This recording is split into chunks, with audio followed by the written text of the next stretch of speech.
Prithivi Jayanti and National Unity Day, Unity in Diversity. Shanker Singh. Various political parties have demanded the government to celebrate Prithvinarayan Shah's birth anniversary on January 10 as Nepal Day. There is an argument that the birth anniversary of King Prithvi, who unified Nepal, should be celebrated as Nepal Day. In most countries of the world, National Day is celebrated as a day of special significance. We do not have a definite national day for Nepal.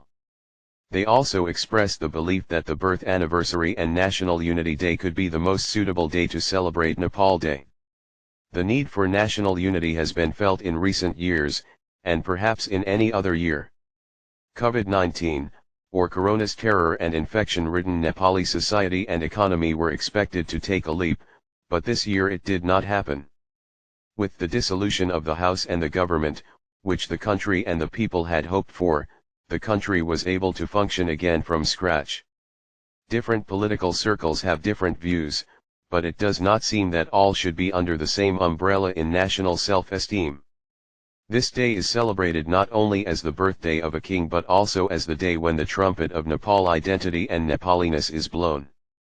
Comparing countries like Nepal, Germany, Italy, and China, which started the race together for development and national unity, while reviewing the history, today Nepal is facing a big gap of development, prosperity, and government. Bribery and bribery giver and taker are the enemies of both nations. Nepal is a yam between two stones. King Prithvinarayan Shah, 1779–1831, was a Shah dynasty king. He is known as the nation builder of modern Nepal, creating a single country by uniting 22 and 24 states divided into smaller states. In his memory, National Unity Day is celebrated in Nepal on the 27th of Paush. Nepal is set to celebrate the 298th birth anniversary of the great King Prithvinarayan Shah. If Prithvinarayan Shah had not envisioned a colonial threat to the small states in the southern part of the Himalayas about 250 years ago, perhaps there would be no country today to be proud of as Nepal. After the gradual collapse of the Mughal Empire in the south, European colonists entered Southeast Asia in large numbers as merchants and then began colonizing hundreds of states. Nepal had shrunk and was confined to the Kathmandu Valley with some hilly areas. There were dozens of states stretching from Assam in the east to Kashmir in the west and the Ganges and Brahmaputra rivers in the south from east to west and from north to south. Somewhere in the vast Himalayan region, the king of a small Gurkha kingdom felt threatened by foreign invaders. At the age of 20, Prithvinarayan Shah started a campaign to unite dozens of small kingdoms to build a strong and powerful nation to fight the enemies. Prithvinarayan spent 33 years of his main life building and uniting Nepal. If Prithvinarayan had not risked his life to save Nepal from British colonialism, then perhaps Nepal would not exist and we would not speak Nepali today. After the British annexed all the small kingdoms to the Indian colony, all the Nepalis' language, culture, and traditions were swallowed and wiped out by the huge population of the south. Therefore, it would not be an exaggeration to say that gratitude and homage should be paid to Prithvinarayan Shah, the creator of Greater Nepal, inside and outside present-day Nepal and anywhere in the world. Nepal has seen many political changes in its 70-year history from 1951. India has played a major role in these changes. Due to the geographical location of Nepal, India has a role in Nepali politics. After the British War of 1614 to 1616, the British colonialists plundered almost half of the Nepalese land of unified Greater Nepal. The British annexed the looted land to their new colony of India. After the so-called Shugali Treaty, Nepal was surrounded by India from the three sides of east, west, and south. Instead of returning the colonized Nepali lands, India has continued its occupation. India has also occupied Nepali lands in Kalapani, Lipulekh, Limpi Yadhura, and Sista. It has been taking advantage of Nepal's landlocked situation. India wants to control all of Nepal's water and natural resources. When the Nepalese government disagrees with the Indian order, India responds by imposing economic sanctions. Nepal has endured 3 major blockades in the last few decades. The main reason for India's inhumane treatment of Nepal is landlocked. Now is the time for Nepal to claim the territory of Greater Nepal, which was annexed by the British to the Indian colony. The territory of unified Greater Nepal never belonged to India. Because India was not what it is today, about 200 years ago. After the restoration of Greater Nepal, Nepal will have a common border with Bangladesh and Nepal will no longer be closed by India. Then the development of Nepal begins. Prithvinarayan Shah laid the foundation of modern Nepal by transforming the Shah dynasty ruling in small areas, Bhurkot, Kaski, Lamjung Gorkha, into a dynasty of the whole of Nepal. The unification campaign started by Prithvinarayan Shah was expanding and the border of Nepal was extended to Dista River in the east, Magadha River in the south and Sutlej River in the west.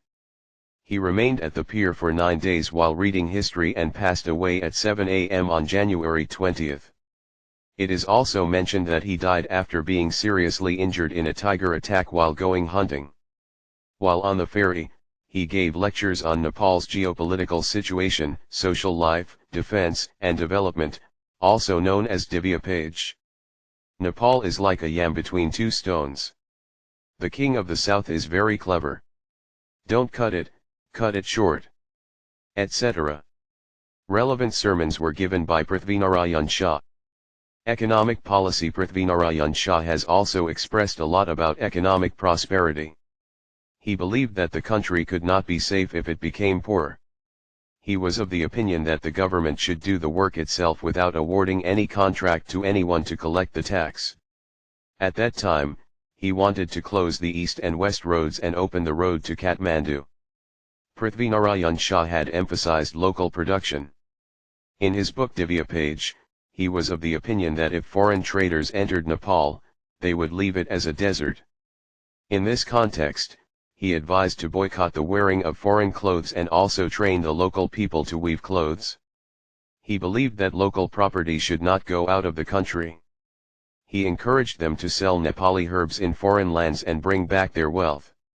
He wanted to see the money only in the country. He famously said, "If the people are healthy, the palace will be strong." Along with the unification of Nepal, King Prithvinarayan Shah also incorporated all the elements of modern nationalism, including secularism, inclusion, equality, and sovereignty of the nation. Former Indian Foreign Secretary Harsh V. Shringla, who served as India's ambassador to the United States and Thailand and also served as High Commissioner to Bangladesh before being appointed Foreign Secretary, reminded Prithvinarayan Shah of his role in promoting the word Gorkha. The statement made by Indian Foreign Secretary Shringla, who is associated with the Indian Gurkha, while inaugurating the school building constructed with the help of the Indian government under the Shah Durbar of Gorkha, is considered very important. The current state of Nepal, led by Maoist leader Prachanda and his guerrilla-led politicians of the current ruling party, does not officially recognize his status because they have tried to erase his legacy. However, after the proclamation of the Republic, President Vidyadevi Bhandari was the first head of state to dare to pay homage to Prithvinarayan Shah. President Bhandari has paid tribute to the nation builder.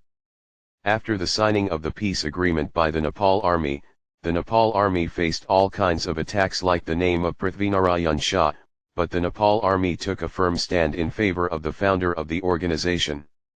As a founder and commander, the Nepal Army also hangs a life-size sketch of the Shah in the center of the Nepal Army's formal hall, where every high-level meeting takes place, a picture of the Shah standing as an eyewitness. It would not be an exaggeration to say that the Nepal Army has never abandoned the honor and pride of the founder of the Nepal Army, despite the state's policy of abandoning Prithvinarayan's legacy. Even after the abolition of the monarchy, the Nepal Army has been honoring him as in the past. Chandragiri Hill Resorts. It was seldom imagined that the full statue of Prithvinarayan on the top of the hill would be the most visited place. King Prithvinarayan's statue at Chandragiri Hill and the cable car is one of the most visited selfie destinations for generations to come. Whether with family or in person, thousands of photos are posted on various social networking sites by different groups of people in those places. Late. In his book Heroes and Builders of Nepal, Rishikesh Shah writes, the sense of pride felt by all Nepalis for the name and tradition of the Gurkhas is so great that the social and political organizations of the Nepalese living in India and elsewhere are often referred to as the Gurkhas. At a time when the rights of the people were nowhere to be found in the black and white divide of the world, Shah had put forward the concepts of inclusiveness, secularism, anti-colonialism, socialism and nationalism. He emphasized that only a strong man can strengthen the ruler, encourage the use of indigenous goods, and avoid foreign goods. He wanted to make his victory stable by winning Nepal. Therefore, he did nothing to affect the social, religious, economic, and cultural life of the Nwars of Nepal. Instead, he encouraged them to follow his tradition without fear, both inside and outside. As Nepalis, we all need to be proud of him and his contribution. He is equal for all who are proud to be Nepali. The core value of Prithvinarayan Shah's nationality is national unity, one king one nation. The basic philosophy of socialism, secularism and indivisible nation presented by Prithvinarayan Shah. Prithvinarayan Shah, a foreign diplomat, scholar, historian and popular figure, is a great king.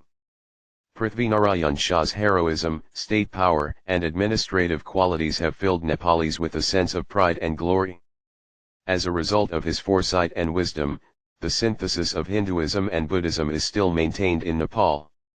The strong nations he has built should be the only independent and free Hindu nation in the world for a long time to come, writes the late Rishikesh Shah in his book Heroes and Builders of Nepal. Statues of Prithvinarayan Shah carrying the history of heroism can be seen in many cities and squares of Nepal. The statue and image of Yin, often seen standing with his index finger raised, has always taught Nepalis unity, and hopes for the future can be taken for granted. Published in the People's Review Weekly, January issue.